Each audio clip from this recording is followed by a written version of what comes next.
telling you right now, Ellie was applying major pressure to get Caitlin Clark to come on to New York, and I think that'd be a great destination for y'all. I've been saying it, bro. Caitlin Clark need to get the hell out of Indy, bro. It ain't working. It ain't working. The New York Liberty aren't just watching Caitlin Clark from afar, they're actively recruiting her. Their mascot was sitting right next to her at All-Star Weekend. Not during warm-ups, not during a timeout. Right next to the league's biggest star, making a statement that echoed through every arena in the WNBA. Caitlin Clark to the New York Liberty? Confirmed? You guys? For real? Photos circulating went viral of Caitlin Clark in the bowels of the Barclays Center with Liberty coach Sandy Brondello and Brianna Stewart and Sabrina Ionescu. This was deliberate, and this happened after Clark's meeting with New York Liberty players. A meeting where she looked absolutely content. I think it's safe to say that the Liberty are currently running the full court press to try and get Caitlin Clark at some stage. At some stage in her career. Do I think they'll get Caitlin Clark next year? No. Do I think it'll be the year after? No. Do I think at some stage I get Caitlin? That mascot moment came after something even more significant. Deep in the tunnels of Barclays Center, Caitlin Clark was seen with Liberty coach Sandy Brondello, alongside superstars Brianna Stewart and Sabrina Ionescu. But here's what made this meeting different from every other post-game interaction. Clark's agent Aaron Kane was there. When agents show up to casual conversations, you know exactly what's being discussed. This wasn't about exchanging pleasantries. This was about Clark's future beyond Indiana.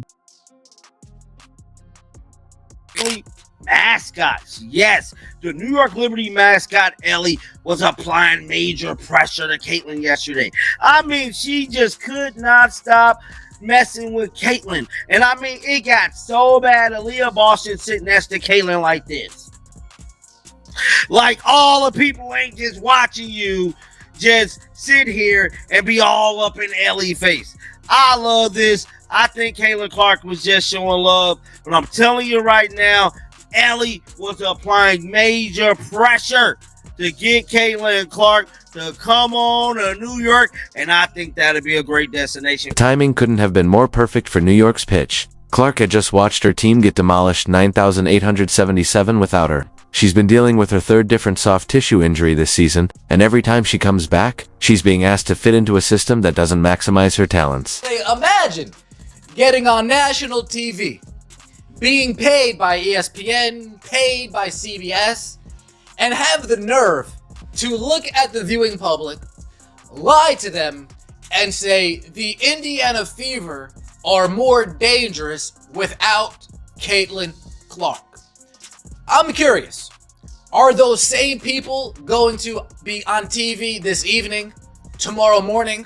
Are they going to look in the camera and double down on the Indiana Fever are more dangerous without Caitlin? Meanwhile, she's watching the Liberty operate like a championship organization should, with competence, with purpose, and with the kind of respect for elite talent that Clark has been desperately seeking in Indiana. Yeah, by the way, Caitlin Clark looks unbelievably happy talking to these folks. But this is how it starts in sports. This is how it starts in the NFL. This is how it starts in the NBA. When you start seeing the wheels in motion, there's signs. There are signs before eventually a player gets traded. A player eventually marks their next destination.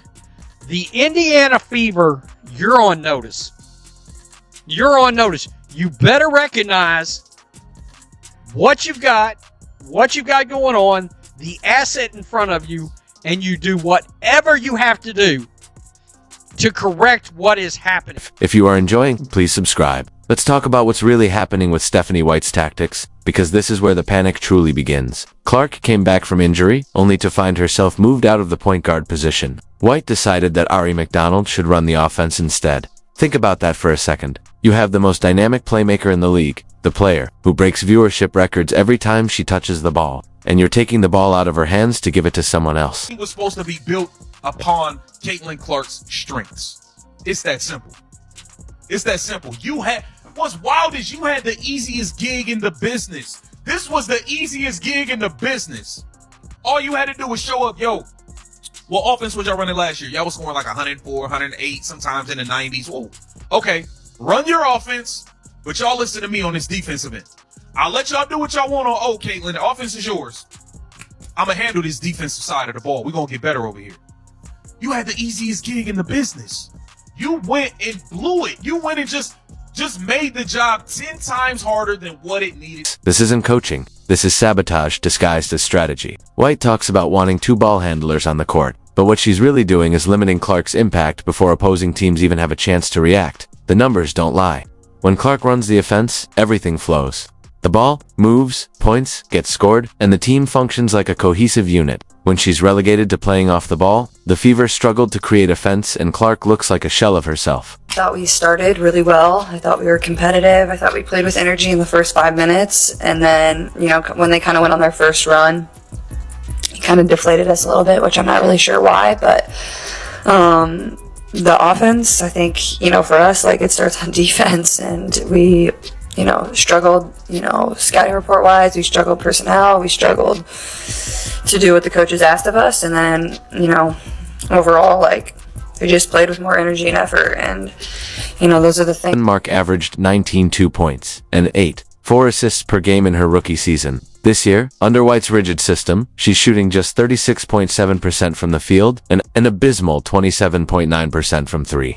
These aren't natural regression numbers. These are the statistics of a superstar being constrained by coaching that doesn't understand how to utilize her talents. Here's where the New York Liberty meeting becomes even more significant. Clark didn't just see a better organization during that tunnel conversation. She saw coaches and players who understand how to build around elite talent.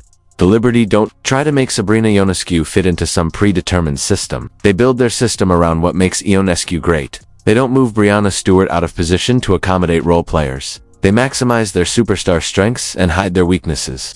Sandy Brondello has already expressed admiration for Clark. Can you imagine White doing the same without immediately mentioning 3 other players? The difference in organizational philosophy isn't subtle, it's glaring. The Liberty treat their stars like stars. Indiana treats their biggest draw like she should be grateful for the opportunity to play in their system. One thing I like about the New York Liberty, they got a little run and gun in their offense. When I watched them the other day against the Aces, and Sandy does a wonderful job making that ball go, and it's fast paced. They shoot threes. They allow Sabrina be Sabrina. She can shoot her threes. They're a very well balanced team. They got a little inside, but they also got some outside too. And I can see why they won the championship. And I just hope that when Caitlin Clark feels and sees that, she goes, that's a good idea.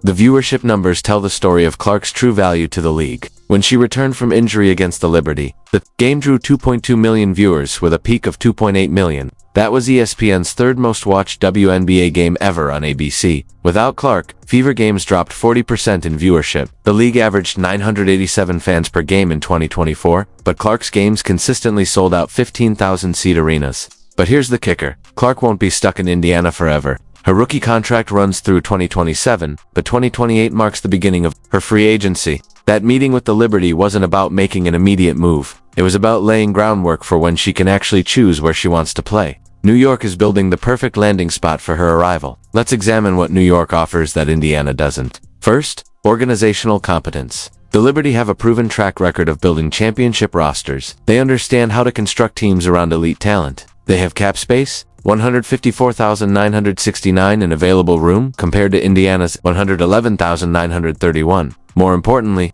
they have the kind of supporting cast that Clark has never had. Last year was the first year in its 25-30-year existence that it was profitable. Made $1 million. But it was the first time that it didn't lose money because the NBA supplements. When Caitlin Clark comes to town, you have to go from the 8,000-seat WNBA arena to the 30,000-seat whatever arena across town because of ticket sales and all of the apparel and all of this stuff that's coming from Caitlin Clark, and you're just like, okay, but the league is totally destroying her. They're trying to destroy her from. Imagine Clark running pick and rolls with Breanna Stewart. Picture her finding Sabrina Ionescu for open threes after drawing double teams. Think about what happens when opposing teams try to pressure Clark Foulort, with John Cale Jones protecting the rim behind her. The Liberty don't just have talent. They have the right kind of talent to maximize what makes Clark special. The Liberty also offers something Indiana can't: a winning culture. They just won their first championship in franchise history. More experiments with Ari McDonald running point guard. More games where Clark is forced to play out of position. More injuries caused by the physicality that White refuses to properly address. Clark has already missed 10 games this season with 3 different muscle injuries in college and her rookie year combined. She never missed a game due to injury. But the Liberty have shown her love. We've seen that as a bit of a theme. There was the moment between Stewie and Clark when Clark came back from injury the first time. And then there were some nice words. I missed the moment myself of them posted up there for a second. But there were some nice words from Liberty coach Sandy Brondello that I did capture.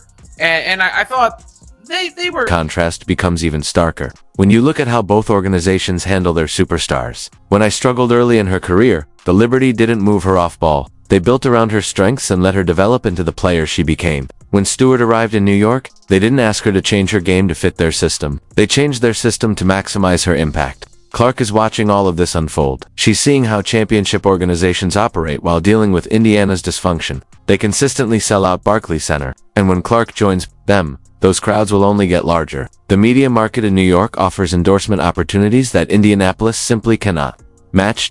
I've never seen somebody fumble a incredible talent like this. Generational, once in a lifetime player like this. I've never seen somebody fumble the bag this easy. This was an easy bag. Stephanie White, this was an easy bag, bro. All you had to do was focus on the defense and let Caitlin handle the offense.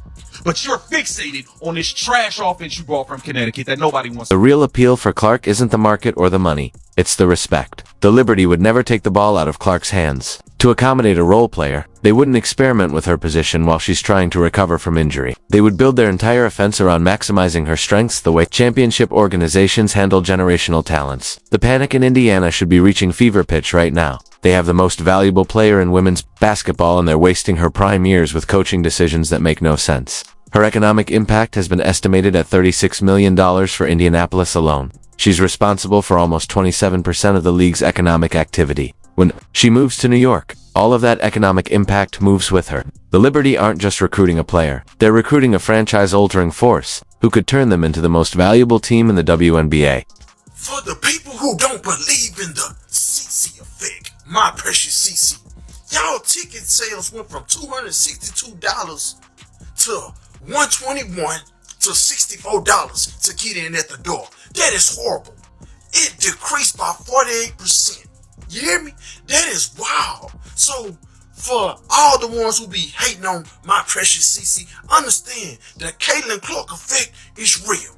The CC effect is real. My precious CC is real. You hear? The writing is on the wall for anyone willing to read it. Clark's agent being present at that Liberty meeting wasn't an accident. The mascot photo wasn't a coincidence. These are calculated moves by an organization that understands how to recruit elite talent and a player who's watching her career get mismanaged in real time. New York Liberty and Caitlin Clark to storm the league, storm the playoffs, and win championships. Who says no? Certainly not the fans who want to see the best player in the world playing for an organization that actually knows how to utilize her talents. She's the star who brings the viewership, fills the arenas, and drives the economic engine of the entire league. The Liberty understand this. Indiana apparently doesn't. That's why Clark was all smiles in that tunnel meeting. And that's why Indiana should be absolutely terrified about 2028. They can't handle the jealousy. Well, like, nobody knows the hell you are. Nobody knows you. They know Caitlin Clark. Like, you looking a gift horse in the mouth. And the WNBA, when they go for salary renegotiations and they get more money